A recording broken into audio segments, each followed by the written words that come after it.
Fala galera, bom, hoje eu tô trazendo aqui um tema que eu acho muito legal, apesar de que eu já vi vários canais tratarem sobre isso, mas eu vou tentar fazer uma coisa diferente. Eu hoje vou estar falando dos 5 novos filmes mais polêmicos da história.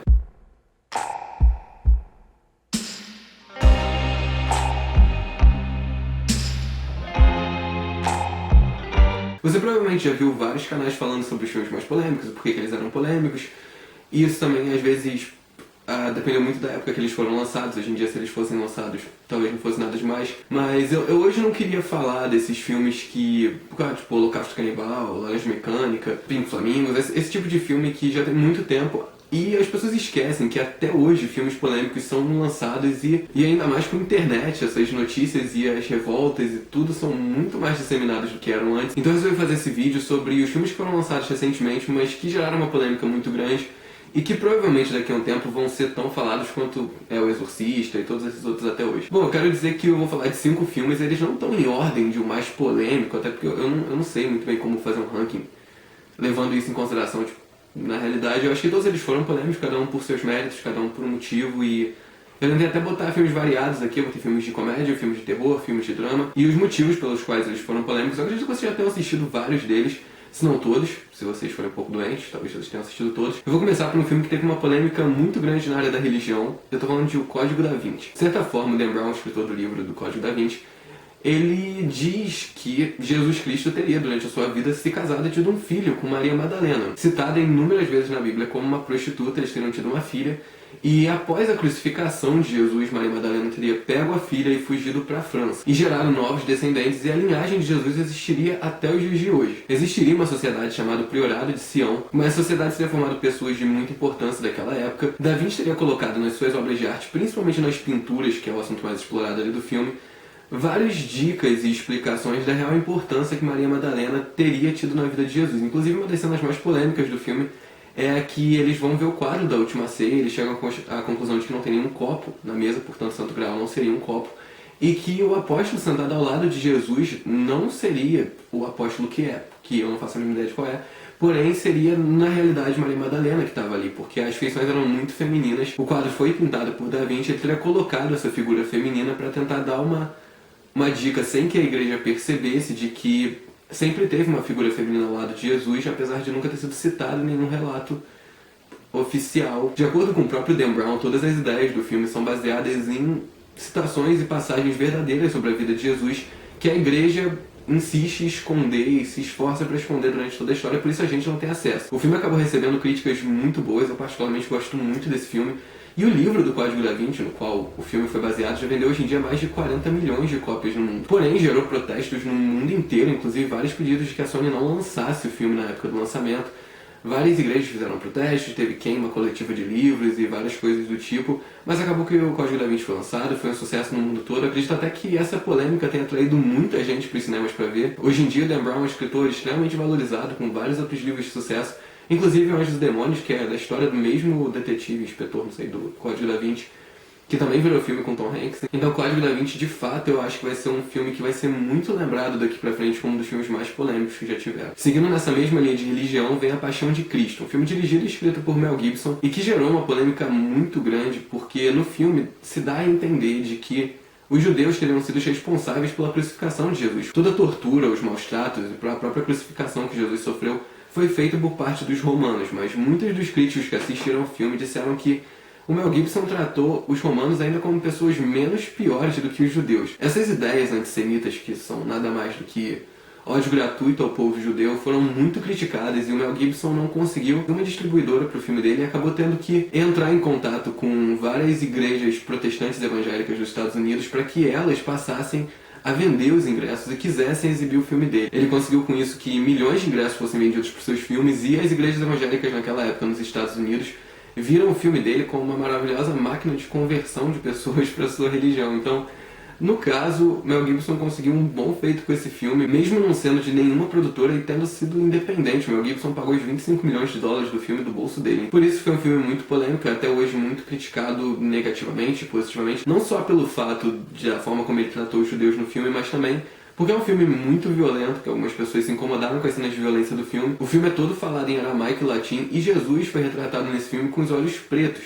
o que historicamente falando seriam realmente as cores dos olhos de Jesus. Mel Gibson rebateu todas essas críticas, ele é católico, hiperconservador e ele assiste todas as missas dele em latim. Então tudo que ele fez no filme, disse ele, não foi com nenhuma intenção de insultar ninguém, ele só tentou trazer a história de Jesus para uma visão mais realista da coisa. Enfim, por isso Paixão de Cristo tinha que entrar nessa lista. Seguindo a Paixão de Cristo vem um filme de comédia que você provavelmente assistiu, fez muito sucesso esse ano.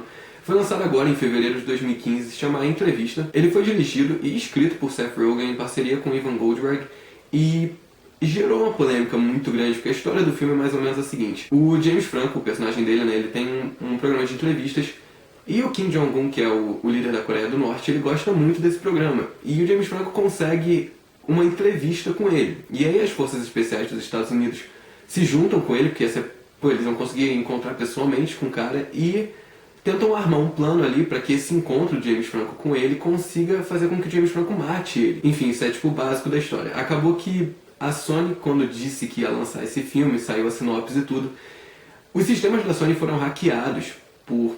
Acredita-se, o FBI deu uma declaração dizendo que acredita-se que os hackers são da Coreia do Norte e eles ameaçaram fazer ataques terroristas em qualquer sala que exibisse a entrevista. Por isso o filme foi cancelado pela Sony, acabou que muitas pessoas voltaram a argumentar que, sabe, a liberdade de expressão estava aí e o filme tinha que ser lançado e que não devia ser por esses motivos que o filme deveria ser banido. E inclusive Barack Obama se pronunciou a favor do filme, o filme passou a ser exibido, porém nenhuma rede grande de cinema quis comprar a entrevista para passar com medo desses atentados que tanta gente ameaçou. Então a entrevista foi basicamente passada em cinemas independentes de alguns donos que resolveram passar o filme e também foi disponibilizado na internet, no YouTube, no Google+, em alguns outros lugares da vida. Ele foi disponibilizado para compra, então na realidade não teve uma bilheteria grande, a crítica caiu bem em cima da parte conservadora que achou o filme desnecessário e desrespeitoso, até a parte que não ligou pra isso, mas achou realmente o filme ruim. Eu particularmente achei o filme muito engraçado, mas é um tipo de comédia que realmente não agrada a todo mundo. Seguindo a entrevista vem um filme chamado A Serbian Film, que é um filme sérvio mesmo, que... Eu vou ler aqui o nome do diretor, só um segundo.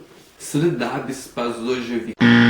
Eu acho que fala assim, eu não falo sérvio, então não sei se tá certo, mas enfim. A história do filme é basicamente um ator pornô que tá meio falido, ele tem uma esposa e um filho pra cuidar, e ele aceita participar de um novo filme que envolveria muita arte. Enfim, o filme é cheio de cenas de estupro, inclusive uma cena em que ele faz o parto de um neném e ele estupra o recém-nascido. E não satisfeito com isso, inclusive tem cenas de necrofilia e incesto e enfim.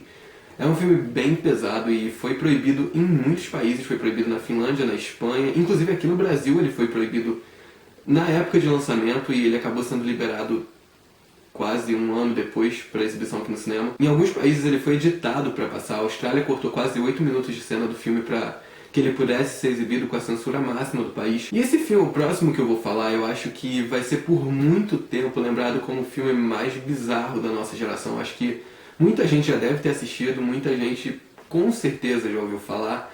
E não é só um filme, eram 2 e tá vindo 3. Eu tô falando de Centopeia Humana, você provavelmente já ouviu falar nesse filme. E se você não ouviu falar nesse filme, eu ia falar pra você pesquisar sobre Centopeia Humana, mas eu te aconselho a não fazer isso. Lembra da frase, coisas que foram vistas não podem ser desvistas? Pois é, Centopeia Humana é um dos principais fundadores dessa frase. Centopeia Humana foi dirigido e roteirizado por Tom Six, que é um diretor holandês, e ele conta basicamente a história de um cientista alemão que ele tem a brilhante ideia de criar uma centopeia feita de pessoas. Por que não? Então ele sequestra essas 3 pessoas e coloca na casa dele, onde ele cirurgicamente une as 3, mais ou menos dessa forma. Ele liga a boca da pessoa que está no fundo ao ânus da frente. Aí a boca da pessoa que está na frente ao ânus da que está mais na frente. E aí essa pessoa que está na frente, que tem a boca livre, ela engole alguma coisa, tipo come alguma coisa. Isso seria digerido por ela, passado para a pessoa de trás, que digeriria de novo e passaria para outra pessoa, e com isso ele faria com que todos tivessem um único sistema digestivo. E não satisfeito com esse filme, que gerou uma polêmica muito grande, se eu não me engano, Centopeia Humana nem passou no cinema, foi tipo lançado já na internet e tal, foi uma coisa bem trash mesmo, mas acabou que fez um sucesso muito grande, repercutiu muito no mundo, pessoas com tatuagem de Centopeia Humana, tem uma galera que é tipo fã desse filme. E aí veio o Centopeia Humana 2, que basicamente conta a história de um cara que era obcecado por Centopeia Humana. Na verdade ele tipo se masturbava vendo as imagens do filme. E ele resolve reproduzir uma Centopeia Humana com muito mais pessoas do que no primeiro filme. E esse segundo filme, sim, foi proibido em vários países e disseram que foi extremamente mais violento do que o primeiro. E recebeu muitas críticas, muita gente falou mal, queriam que acabassem com esses filmes. Muitos países tentaram banir esse filme, não conseguiram. E aí meio que eu acho, como um tapa na cara de todo mundo, tá vindo o Centopeia Humana 3, onde o médico maluco do primeiro filme conhece o gordinho maluco do segundo filme e eles se juntam pra fazer uma Centopeia Humana de 500 pessoas. Aí você deve estar pensando, cara, como é que vai ficar isso? Pois é, tem um trailer, eu vou colocar a imagem aqui, você vai entender mais ou menos como que funciona a Centopeia Humana de 500 presidiários. Mas de fato eu acho que toda a série de Centopeia Humana vai ser lembrada por muito tempo como um dos filmes mais doentes e mais pesados e polêmicos e proibidos e o que mais você quiser falar sobre esse filme da história. Eu acho que muitos filmes antigos, tipo Laranja Mecânica, vários outros clássicos que a gente até hoje lembra como filmes muito polêmicos. Um motivo, assim, que eu ainda entendo, mas por terem sido tão polêmicos, que foi a época que eles foram lançados. As pessoas, primeiro, elas não tinham visto tudo que a nossa geração já viu. Segundo que existiam muitos grupos conservadores,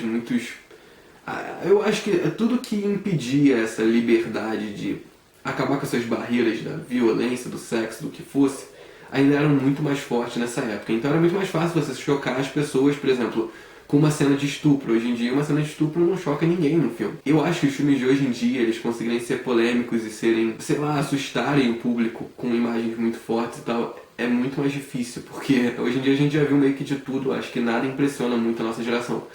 Mas por incrível que pareça, esses filmes todos que eu falei aqui conseguiram mexer com o mundo todo e geraram muita polêmica e muitas ameaças e muitos protestos e... Então eu resolvi fazer essa lista porque eu acho realmente que os filmes que eu falei aqui vão ser lembrados por muito tempo como filmes polêmicos e talvez os futuros clássicos do cinema. E é isso, espero que vocês tenham gostado, que vocês possam ter aprendido um pouco mais sobre esses filmes que às vezes vocês assistiram e não sabiam a treta master gigante que rolou por trás deles. Eu vou deixar aqui embaixo o link da página do canal no Facebook, dá like se você gostou do vídeo, compartilha com seus amigos, se inscreve no canal se você gostou também, pra ver os outros vídeos e receber os próximos que eu vou postar. E é isso, espero que vocês tenham gostado e semana que vem eu volto com mais um vídeo.